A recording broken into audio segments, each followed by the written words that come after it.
back in the booth after a while? When I got back up in it was special. I feel it when I'm on the mic, and then I feel it after I hear the record itself. I liked working with somebody else new. You hear the song, make sure everybody else like it, but then like the next day is when the song like really resonate with you. It breaks down how I'm feeling with music lately. It's a lot of writers that I know that are excellent at their craft, man. They dope as hell. And I always feel like with every project that I do, like I have legitimate good songs. You know what I'm saying? I always feel like I'm fighting to the prover point. I always feel like I have something to prove. You know, because you look at me like, nah, you're not an artist. But I always feel like I have something to prove. Now I have a resume now. Like I have songs. I was on the Bow Wow mixtape. I did music videos. I officially performed at clubs before. But at the same time, I always feel like I'm in that underdog slot. I'm the person you don't expect to win at all. That's basically what underdog means to me. Like it means like forever underrated. You put me in the ring with Ron C and Zim Mill, best rappers. Who you think? I'm the underdog automatic. You know what I'm saying? Yeah. You probably gonna come in third place, but you know, cause you automatically what he got. But then all of a sudden I come out. That's basically how I be feeling. It's about the size of the Yeah. fight and the smoke. As far as like music, like when do you expect like to drop maybe like another Get Back single, or you know what I'm saying, just something, you know what I'm saying, to keep people interested? What you thinking about? I feel like I haven't wrote it yet. Underdog is cold. Don't get me wrong, my song is cold that I haven't put out yet with me and Brian Wilcox. I've recorded 3 songs so far. I'm shooting to have more solo records by myself. It's like I could put out a freestyle, just be me, but like a 2-3 tracks, you hear me, and the song is actually legitimately good.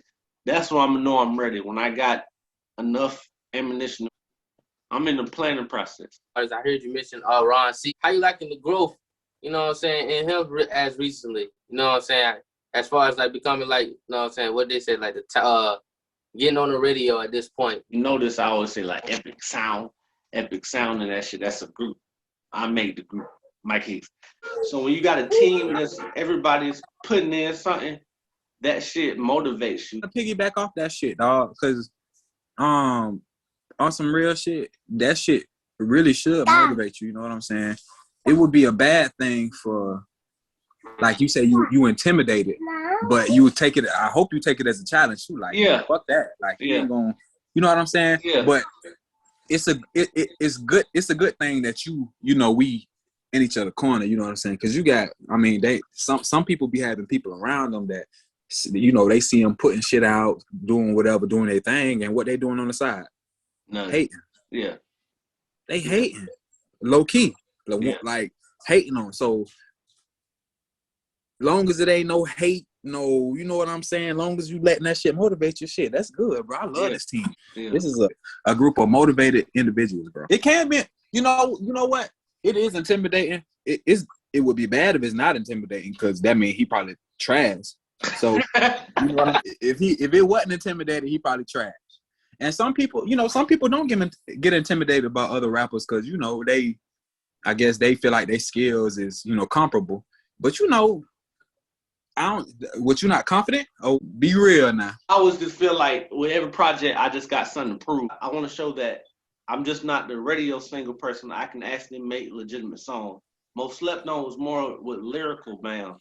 This one is just trying to separate myself, because I hate when I write with someone so long. Like I had this problem with did songs with Jalen, or if I did songs with Jared.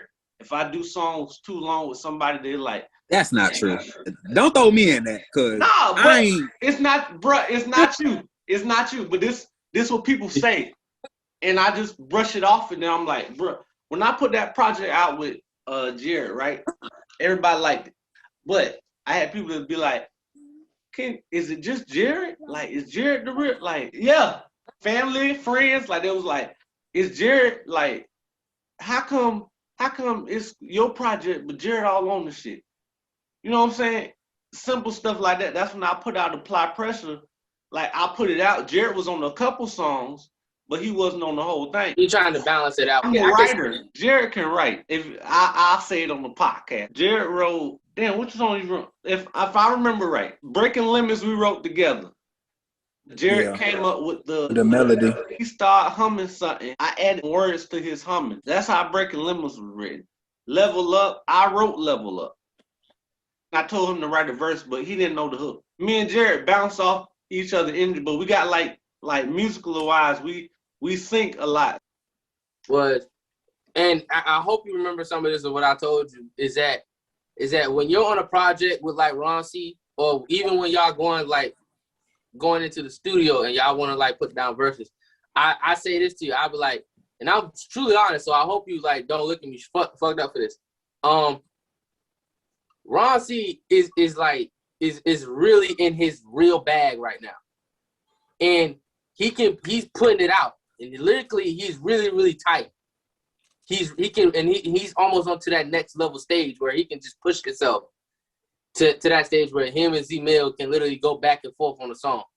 When you hop on something like that, it's not about trying to compete with them, because if you try to compete with them lyrically, all you're doing is throwing yourself in the bag to where like, damn, people will just think of you as a third place. Just try to put yourself in a position to where, okay, cool. If like how you and Jared was, like try to force yourself to do something different into their pocket to where, like, yeah, it'll force people to just listen to you. You can write. You put a lot of people into music. You know what I'm saying? You put a lot of thought into what actually goes on in your music outside of being just a lyricist. You know what I'm saying? So don't put yourself in that box whenever you're going into projects. How y'all feel about the Gorilla Glue incident? I'm gonna just say this, it is gonna be messed up. So Micah, your whole black female audience gonna get mad as hell. They better ever come to me saying, oh yeah, weave is great, because I'm a damn sure tell you about this Gorilla Glue. Because artists, what makes you even think of just saying, oh yeah, I'm gonna put Gorilla Glue in my hair? Matter of fact, not even Gorilla Glue, it's Gorilla Spray. So you happen to just be like, hey yo, I got this random Gorilla Spray in my arsenal that's so close to me, and it's in the bathroom. Like, why is it that close to you? That's something that you gotta use for the wall. You gotta put the dresser together, like some just like, why is that even an option to go on your head in the first place? So to see her go to the hospital, I'm like, yeah, that's what your ass get. Like, duh. Like, what you think was gonna happen? And then for people to give her, like, how much she raised in funds, like $16K or something like that? I'm like, so we just promote stupidity out here? That's what we're doing? The doctor did that procedure for free, though, man. He had a good heart. What made her do it, though? That remains to be fucking...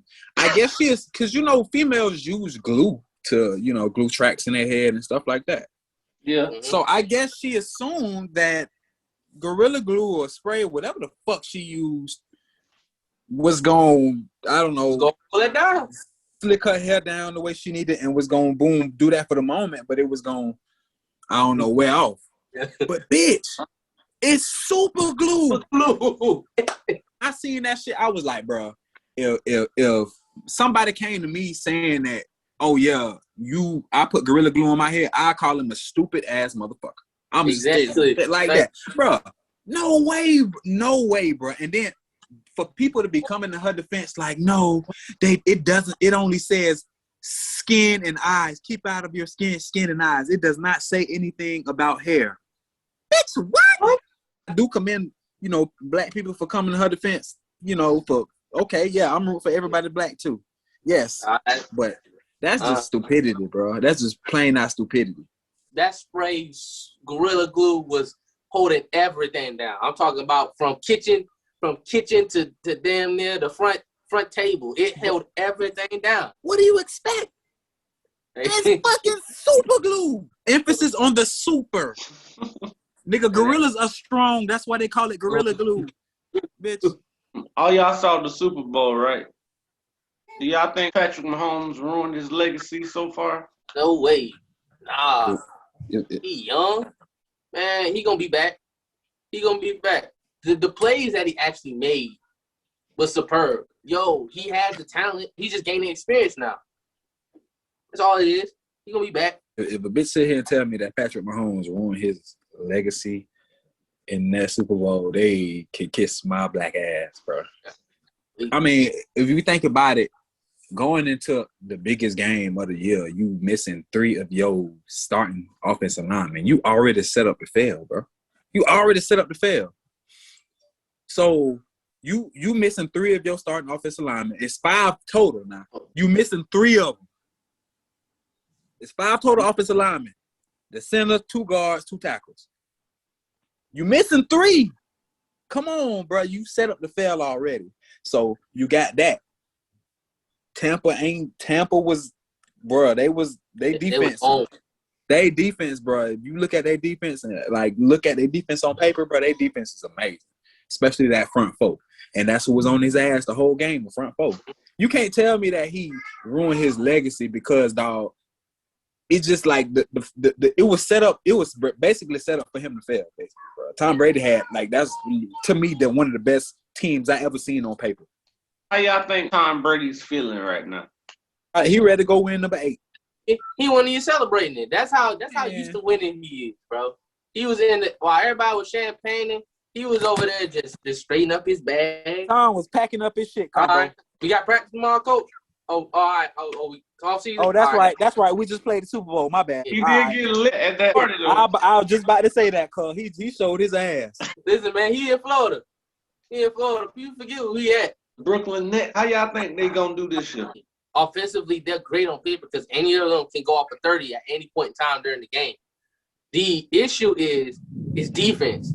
You know what I'm saying? They got rid of Jared. I think it was Jared Allen, who was a great rim protector, along with DeAndre Jordan.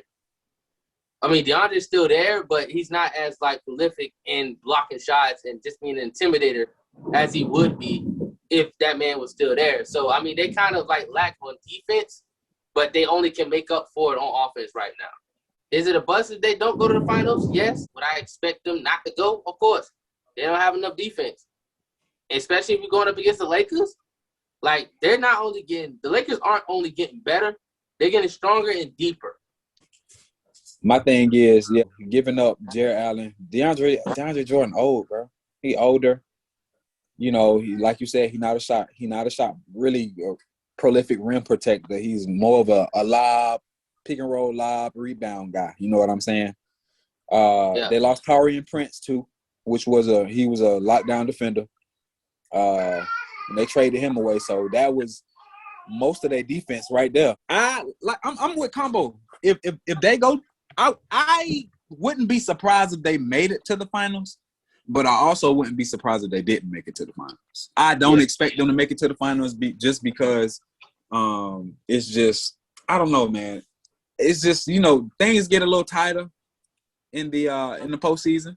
Defense gets played a little bit harder. And when they have issues on defensively, Kyrie is a mismatch on defense. James Harden is a mismatch on defense. Really, KD is a mismatch on. All 3 of them are poor defensively together, and you see that people dropping 140 points on them. You know what I'm saying? So it's and KD's gotten better. I mean, he can help, but it's not like he can use his length and maybe a little bit of his ability to catch somebody off guard. But I mean, we're talking about when they go into the pick and roll action, anytime they go against Kyrie, shoot, the Cavs exposed that crazy. Yeah. Whoever make it to the finals, like the Final Four or something like that, that's a whole different chapter right there. It don't matter how many games you win in the postseason.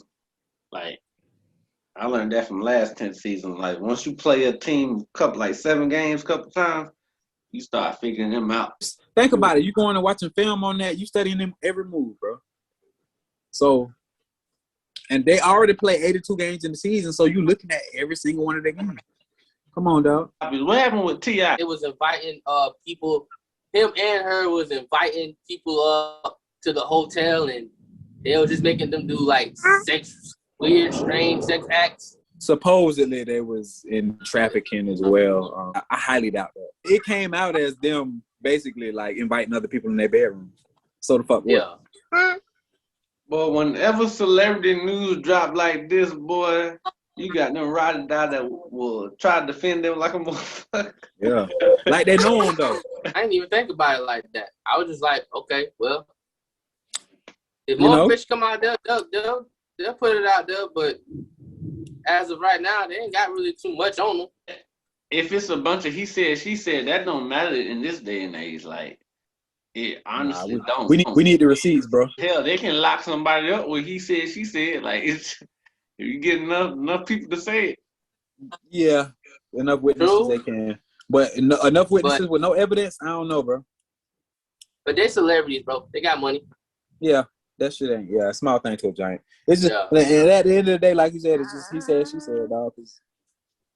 And nobody came out and defended her and you know, said what she said. Yeah, I am a victim of T.I. and Tiny. Yeah, like ain't nobody came out and said no shit like that.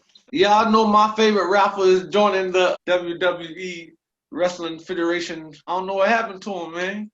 Niggas be looking at Bow Wow like, hey man, whose mans is this, dog? If he would have did this as Lil Bow Wow, this would have been so interesting. You know what I'm saying? He ain't gonna get hurt. This publicity. But he grown now. Man, I don't want to see it. It's all the scheme to stay relevant, bro. That's all it is, bro. Yeah, it is. Bow Wow ain't. Matter of fact, he ain't even Bow Wow no more. The nigga name is Shad. Yeah. Shad Moss. Shad. So it's like, bro, it's all the scheme to stay relevant and keep money in his pocket. Like, I mean, if I was him, shit, I would stay in the acting guy. To me, he a pretty damn good actor. Yeah. Would you go to the Wrestling Federation, Jay?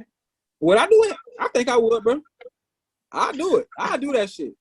But like, I think, like I told you the other day, cuz I think everybody then who ever watched wrestling was like, damn, I bet it'd be cool to be a wrestler. What would be your stage name? That's a good goddamn question. It'll probably just be Jay Hen or the Backshot Bandit. coming out doing 3 pumps. Got like 3 bitches on my side. All on bent over. The Backshot Bandit. I just picture their interest being long-winded. You're just doing too much. Doing way too much. And don't give me a microphone. Have me doing one of them soapboxes in the middle of the ring. Oh, boy. Boy, I don't know if y'all ever went back and watched, like, The Rock soapboxes, bro. Mm-hmm. Y'all ever went back and watched, like, the funniest The Rock moments? Funny as hell, dog. It's hilarious. Crazy thing about The Rock is The Rock used to always get beat up. Like he known as this, like, used to be the big wrestler, but he wasn't the great. The Rock used to whoop some ass. The Rock got his ass whooped more than he won matches. That's not true. He won the matches that count. All right. So he was WWE champion, bro. I was fucking with the Brothers of Destruction. That was my shit. I was Party Boys. I used to like Trish Stratus because she had them big old titties. Time she would come out, you know what Jerry King Lawler would say? Puppies. Combo, what's your wrestling name, man? Shoot, Combo Breaker? That shit don't even go together, bro. It will in the ring. I ain't gonna lie, if it don't work, I'm running. Do you think you'll be a good wrestler, though? Nope. I talk shit. He'll be one of those like pointless guys, like the guys that just be in there getting their ass whooped. Yep. Crash Holly. Who was Crash Holly? Come on, bro. Just walk in, fuck you, and then a Royal Rumble start, and I'm gone. That's I know my music a little bit now. What rapper hot right now? Dirt. Cause I think it's the Baby. I'll put it in order. It's Lil Baby, then Lil Dirt, then the Baby, then it's probably Drake. Drake is last. Drake ain't putting out songs like. Yeah, Lil Baby is on, but Drake is last just because he's not putting out songs right now. No, like listen, you can't right now. Exactly right now. Like Dirt, and Lil Baby and Meek Mill just put out a music video like 2 nights ago, and that beat is fire right now.